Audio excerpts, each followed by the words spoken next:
Hello friends, once again welcome back. आज के इस फटाफट सीरीज में हम डिस्कस कर रहे हैं एंटरप्रेन्योरशिप एंड स्मॉल बिजनेस। बहुत ही बढ़िया टॉपिक, और इस टॉपिक से जिस जिस एरिया से क्वेश्चन बन सकते हैं वहां से 20 प्लस मोस्ट एक्सपेक्टेड एमसीक्यू मैंने यहाँ पे कवर अप किए हैं। टॉपिक्स क्या क्या लिए गए हैं वो लिस्ट में आपको नजर आ रहे हैं। तो चलिए देरी किए बिना आगे की ओर बढ़ते हैं। यहाँ पर क्वालिफिकेशन प्रोफाइल मैंने अपनी डाल दी है आप लोगों के लिए, और आगे बढ़ेंगे अब इसमें क्वेश्चन की तरफ। First question, which type of entrepreneur is known for introducing new methods of production, new products, new market? अब आपको पता चल रहा है सब कुछ नया नया लेके आ रहा है, तो कैसा एंटरप्रेन्योर होगा? इनोवेटिव होगा। सी इसका करेक्ट आंसर।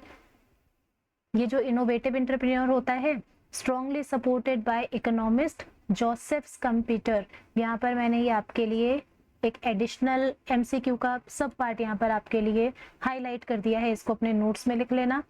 आगे बढ़ेंगे। Question number 2, an entrepreneur who adopts new ideas only after they become successful elsewhere is known as. कोई और उसको आजमा ले और जब वो बता दे कि हाँ ये आइडिया जो नया तरीका है वो सक्सेसफुल है, तभी वो उसको अडॉप्ट करता है, वो होता है फैबियन।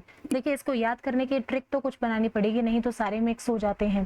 फैबियन से देखिए फैब वर्ड से बना है, हम फैबुलस बोलते हैं।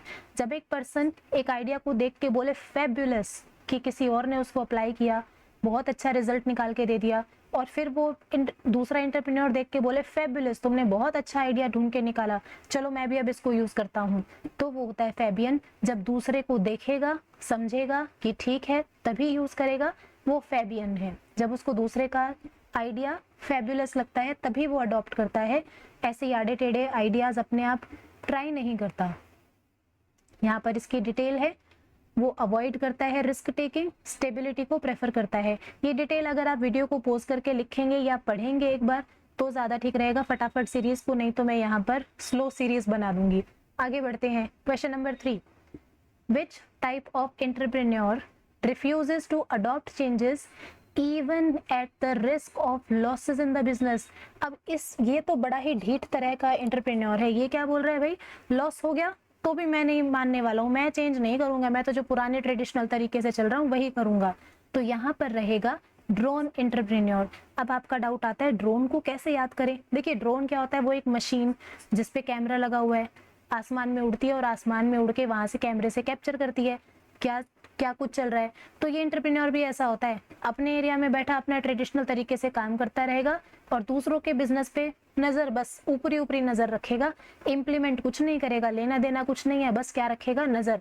दूसरे क्या कर रहे हैं, कैसे कर रहे हैं, जानकारी इसको सारी होगी, लेकिन अडॉप्ट बिल्कुल नहीं करेगा और पुराने तरीकों पे ही डिपेंडेंट रहेगा। Correct. Next is the entrepreneur who copies और इमिटेट्स। जो कॉपी करता है, इमिटेट करता है सक्सेसफुल इनोवेशन को इंट्रोड्यूस्ड बाय अदर। तो इसके नाम में इसका आंसर आ रहा है इमिटेटिव। इमिटेट का मतलब आप जानते हैं, कॉपी करना, दूसरे की नकल उतारना। तो जो दूसरे की नकल उतार रहा है वो इमिटेटिव हो गया। करेक्ट। आगे बढ़ेंगे। According to revised MSME classification norms as per union budget 2025, ये लेटेस्ट यहाँ पर नोटिफिकेशन आई है, इसके बाद नहीं आई है, तो इसी को बेस माना जाएगा। Which enterprise category has an investment limit. यहाँ इन्वेस्टमेंट की लिमिट है 125 करोड़ और टर्नओवर की लिमिट है 500 करोड़। आपको पता है कि जो एमएसएमई की क्लासिफिकेशन है इसमें दो कैटेगरीज साथ साथ चलती हैं, एक इन्वेस्टमेंट की और दूसरी चलती है टर्नओवर की। दो स्लैब साथ में चलती हैं। तो यहाँ पर आपको रिस्पेक्टिवली दोनों के अमाउंट्स दिए हुए हैं, तो अब आपको बताना है ये कौन सा है। ये यहाँ पर मीडियम एंटरप्राइज होगा। आंसर कैसे दे पाए हैं, आंसर देखने के लिए आपको ये टेबल देखना होगा और इसको अपने नोट्स में आप लिख लीजिए। लेटेस्ट स्लैब ये चल रही है और इसके अकॉर्डिंग अगर क्वेश्चन बना तो यहाँ से बनेगा।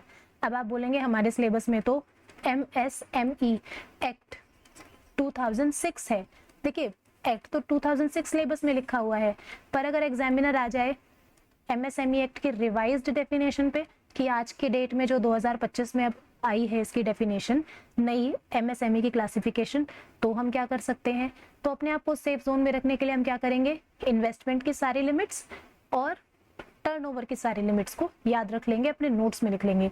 याद करना भी आसान है। देखिए इन्वेस्टमेंट लीजिए, आप बिजनेस में कितना पैसा लगा रहे हैं, 2.5 करोड़, डेसिमल हटाया 25 करोड़, 5 गुना कर दिया इसका 125, आगे एक लगा दिया 125, 2.5, डेसिमल हटाया 25, 25 के आगे एक लगाया 125 करोड़।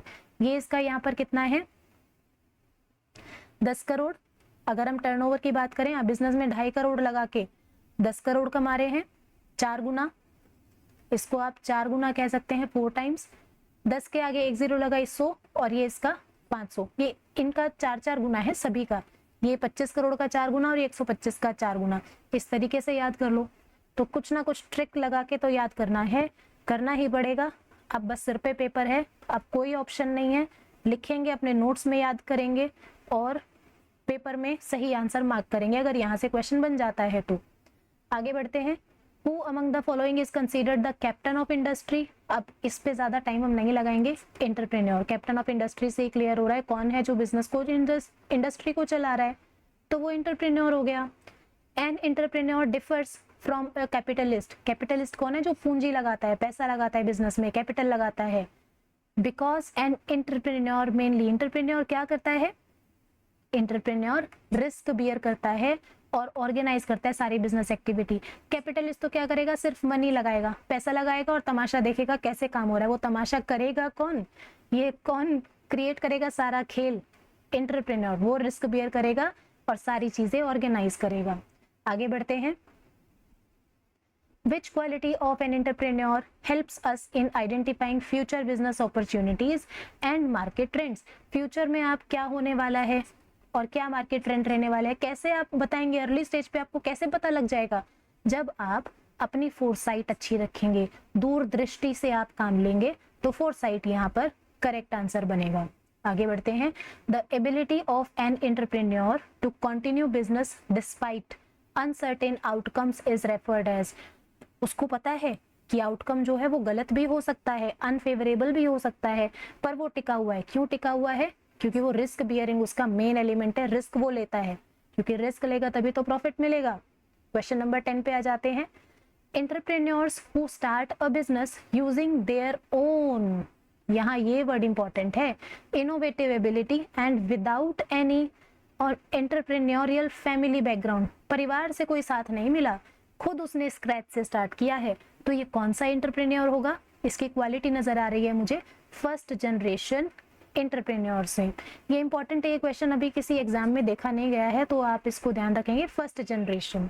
ठीक है, नेक्स्ट बढ़ते हैं। इनहेरिटेड, हमें डाउट आ जाता है कि इनहेरिटेड तो नहीं है, या फिर बहुत एडवांस है तो थर्ड जनरेशन तो नहीं हो गया, या फिर फैबियन वर्ड देख के लगता है फैबुलस जैसा वर्ड जा रहा है। कंफ्यूज नहीं होना है, ये टॉपिक यहाँ से आज अच्छे से समझ लो कि अगर वो खुद से स्टार्ट कर रहा है तो वो फर्स्ट जनरेशन है, उसके पीछे कोई जनरेशन नहीं थी जिसने स्टार्ट किया था, ये स्टार्ट कर रहा है और आगे वालों को कैरी फॉरवर्ड करेगा।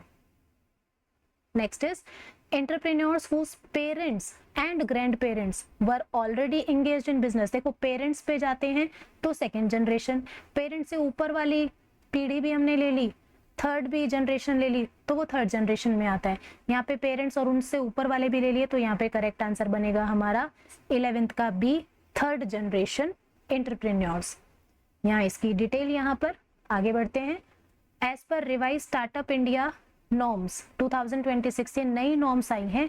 The maximum annual turnover limit for a recognised startup, recognised startup के लिए आपकी कितनी एनुअल टर्नओवर है, ये लेटेस्ट डाटा है आपका, और यहाँ से क्वेश्चन आपका बन सकता है स्टार्टअप के लिए टर्नओवर की लिमिट 200 करोड़ आप याद रखेंगे। ठीक है, 200 करोड़, स्टार मार्क कर देती हूँ, इसकी डिटेल अपने पास नोट डाउन कर लेंगे। 200 करोड़ की टर्नओवर लिमिट अभी सेट की है 2026 में ही। एक शॉर्ट प्यारा सा मैसेज, लाइक शेयर सब्सक्राइब, इससे ज्यादा मैं अभी यहाँ पर टाइम नहीं लूंगी, फटाफट सीरीज है। आगे बढ़ते हैं। Under the revised startup India norms deep tech startup, देखिए अगर ओनली स्टार्टअप है तो एक जनरल मतलब नई तो टेक्निक है उसकी, लेकिन डीप टेक का मतलब है ऐसा बिजनेस जिसमें सालों लग जाते हैं उस बिजनेस को एस्टेब्लिश करने में, रिसर्च एंड डेवलपमेंट में इतना लग जाता है, टाइम और इन्वेस्टमेंट इतना लग जाता है, तो वो डीप टेक बन जाते हैं। नाम से क्लियर हो रहा है, डीप, ज्यादा डीप में जाके उन्होंने कुछ रिसर्च किया और फिर नया आइडिया उन्होंने जनरेट किया, स्टार्टअप किया है। Can have a turnover limit up to, अभी इतना डीप जा रहे हैं तो 200 करोड़ में तो बात बनेगी नहीं। ये मत सोचना कि हमने 200 करोड़ पढ़ा था तो यहाँ पे वही लगा दे, डीप है, थोड़ा और अंदर जाना पड़ेगा, तो थोड़ा और अंदर जाके हमारा आंसर क्या बन जाता है, ऑप्शन नंबर डी करेक्ट। ये इसकी यहाँ पर डिटेल है। ऐसे एरियाज में क्या है, एआई से रिलेटेड बिजनेस है, रोबोटिक्स है, बायोटेक्नोलॉजी है, एडवांस कंप्यूटिंग है, ये डीप टेक होते हैं जिसमें कई साल लग जाते हैं रिसर्च करने में ही और खर्चा भी बहुत आता है। According to revise startup India norms, a startup should not be older than, startup कितने सालों से पुराना नहीं होना चाहिए, 10 साल है। ये रिवाइज्ड स्टार्टअप इंडिया नॉर्म्स मैंने ले लिया आपके लिए, 2026 में ही आई है। ध्यान रखिएगा, इंपॉर्टेंट है क्वेश्चन। अगर आप चूक कर देंगे, अब जो डेफिनेशन स्टार्टिंग में आई थी ना 2015 में जब स्टार्टअप लॉन्च हुआ था, तो 5 साल हुआ करती थी। आपके माइंड में कहीं ना कहीं 5 साल कहीं दबा हुआ होगा, पेपर में आप फटाफट 5 साल मार्क करेंगे। ध्यान रखेंगे इस क्वेश्चन के आने के बाद से कि 5 साल नहीं, अभी रिवाइज हो चुका है। और कितना रिवाइज हुआ है 2026 में, ये 10 साल हो चुका है। करेक्ट, बिल्कुल भी गलती नहीं करेंगे आप। ये इसकी डिटेल यहाँ पर पोज करके पढ़ सकते हैं। Question number 15, which of the following is a major objective of startup India scheme, क्या ऑब्जेक्टिव है स्टार्टअप इंडिया स्कीम का, to promote entrepreneurship and innovation, ये है स्कीम का पर्पस। तभी इंसेंटिव्स दिए जाते हैं, टैक्स बेनिफिट्स दिए जाते हैं। Correct. Question 16, a startup working towards innovation, development और improvement of products and services is generally driven by, कौन इनको ड्रिवन करेगा। अगर हम ऐसे टेक्निक्स की सब बात कर रहे हैं तो टेक्नोलॉजी एंड आईपीआरस, इनोवेशन है, डेवलपमेंट है, ये कहाँ से किससे रिलेटेड है पॉइंट्स, टेक्नोलॉजी और आईपीआर से। करेक्ट, डिटेल यहाँ पर प्रोवाइड कर दी है मैंने। आगे बढ़ते हैं। Which startup funding method is most suitable when founders want to retain maximum ownership and use their personal saving in the initial stage? Founder क्या कर रहे हैं, जिसने स्टार्टअप स्टार्ट किया है, ओनरशिप खुद अपने पास रख रहे हैं, पर्सनल सेविंग यूज कर रहे हैं। तो ये कौन सा फंडिंग सोर्स है, इसको हम बोलते हैं बूट स्ट्रैपिंग। इसको याद करने का तरीका, ट्रिक क्या है, बूट के अपने जो जूते हैं उसके स्ट्रैप्स, उसके जो लेसेस, मान लो यहाँ पर स्ट्रैप्स जो हैं लेसेस हैं, उनको खुद से बांधना। तो आप खुद अपने लेसेस बांध रहे हैं, किसी और से नहीं बंधवा रहे हैं, खुद पे डिपेंडेंट है, अपने बूट को खुद स्ट्रैप कर रहे हैं, दूसरे को नहीं बोल रहे हैं। तो बूट स्ट्रैपिंग ये तरीका है याद करने का, मैं आपको इसको ट्रांसलेट करके नहीं बता रही हूँ, ये एक ट्रिक है जिससे आप नहीं भूलेंगे, बाकी ऑप्शंस में कंफ्यूज नहीं होंगे। बूट स्ट्रैपिंग, खुद के सोर्सेज से फंडिंग करना। आगे बढ़ेंगे 18th पर, a startup founder receives funding along with mentorship and expert guidance. देखिए, मेंटरशिप और एक्सपर्ट गाइडेंस भी आ रही है, फंडिंग के साथ साथ पैसा तो आ ही रहा है, लेकिन साथ में वो एडिशनल सर्विसेज भी प्रोवाइड कर रहे हैं। तो ये कौन से ऑप्शन में, कौन से सोर्स में अवेलेबल होता है ये ऑप्शन, ये होता है एंजल इन्वेस्टमेंट। याद कैसे रखेंगे, वो हमारे लिए एंजल बन के आए, हमारे लिए फरिश्ता बन के आए, पैसे तो सब दे देते हैं पर उन्होंने हमें मेंटरशिप भी दी और गाइडेंस भी दी। करेक्ट, चलिए एंजल इन्वेस्टमेंट यहाँ पर डिटेल इसकी, professionally managed funds that invest in startup having high growth potential are known as, professionally managed ये कीवर्ड है, यहीं से इसका आंसर बन जाता है। अगर आपको professionally managed नजर आ जाए पेपर में तो आपको पकड़ लेना है सीधा सीधा वेंचर कैपिटल। करेक्ट, मैंने आपको कीवर्ड भी बता दिया, हिंट भी बता दिया और आंसर भी बता दिया, वेंचर कैपिटल है यहाँ पर correct answer. 20, which startup funding method involves collecting small amounts of money from a large number of people generally through online, large number of people से आप पैसा ले रहे हो, कुछ गिने चुने एंजल से नहीं या फिर वेंचर कैपिटलिस्ट से नहीं, large number of people, online अपने आइडिया को आपने डिस्प्ले किया ऑनलाइन प्लेटफॉर्म पे और तब आप मनी रेज कर रहे हो मार्केट से, तो ये हमारा क्राउड फंडिंग है। लार्ज नंबर से दिख रहा है कि आपने भीड़ भाड़ से लोगों से पैसा और चंदा इकट्ठा किया है। वैसे चंदा मैं यहाँ गलत वर्ड बोल रही हूँ पर याद करने का तरीका है क्राउड फंडिंग, ज्यादा लोगों से पैसा लेना ऑनलाइन प्लेटफॉर्म पे अपने आप को एडवर्टाइज करा के। करेक्ट, और यहाँ पे एक इंपॉर्टेंट है, ये हमें ना मार्केट रिस्पॉन्स भी बता देता है कि मेरा आइडिया लोगों को कितना पसंद आ रहा है, कितना इनोवेटिव आइडिया है मेरा। जितनी ज्यादा फंडिंग होगी मतलब आइडिया बहुत ही बेहतरीन है, लोग पैसा लगाने को तैयार है। Question number 21, which of the following scheme is, देखिए स्कीम से क्वेश्चन आ गया, बहुत ही बढ़िया, is primarily aimed at generating self-employment opportunities through establishment of micro enterprises in rural and urban areas। Micro enterprises establish की जा रही हैं, तो कौन सी स्कीम है, सरकार ने कौन सी स्कीम चला दी है यहाँ पर।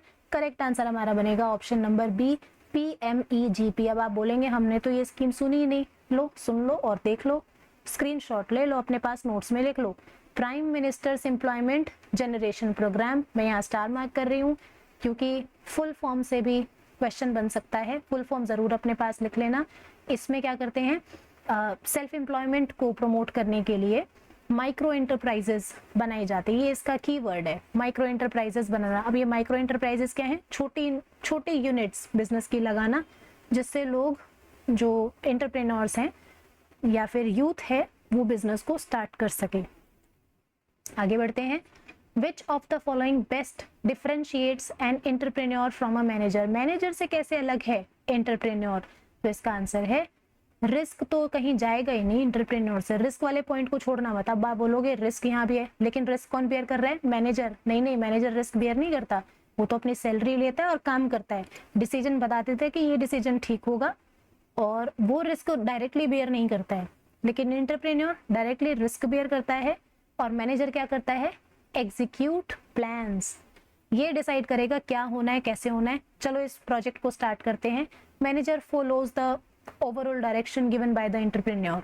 करेक्ट, तो यहाँ ज्यादा रिस्क जो लिया जाता है एंटरप्रेन्योर के द्वारा, और मैनेजर तो सिर्फ जो प्लान बन गया उसको एग्जीक्यूट करता है। Got it.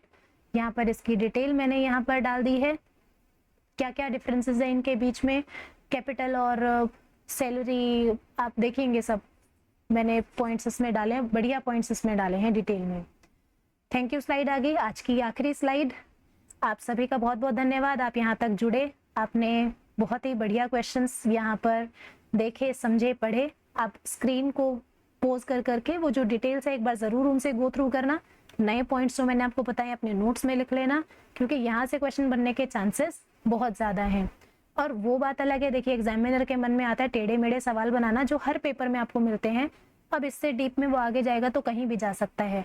हमारा काम है एक टॉपिक को जितना मैक्सिमम कवर कर सकते हैं उतना कवर करके चलते हैं, ताकि हम हाई प्रोबेबिलिटी में आ जाए कि हमारे अच्छे मार्क्स आने वाले हैं। ठीक है, तो आप प्रैक्टिस करते रहिए, अपने बार बार रिवीजन करिए, न्यूमेरिकल्स को सॉल्व कीजिए, जो डेफिनेशंस लिखी हैं या फिर आपने कुछ शॉर्ट नोट्स बना रखे हैं उनको रिवाइज करते रहिए। पेपर की डेट आ जाएगी, फिर टाइम नहीं रहेगा, अभी से अपनी तैयारी में आपको बने रहना है। Slow and steady wins the race. आप ये मत सोचो जिस दिन पेपर की डेट अनाउंस हो जाएगी बस दिन रात एक कर देनी है, अभी आपके पास टाइम है, अभी बने रहिए अपनी पढ़ाई में, अभी अपना पेस बनाए रखिए, डेफिनेटली अच्छा रिजल्ट आपका इंतजार करेगा। चलिए आज के लिए इतना ही, thank you so much, take care.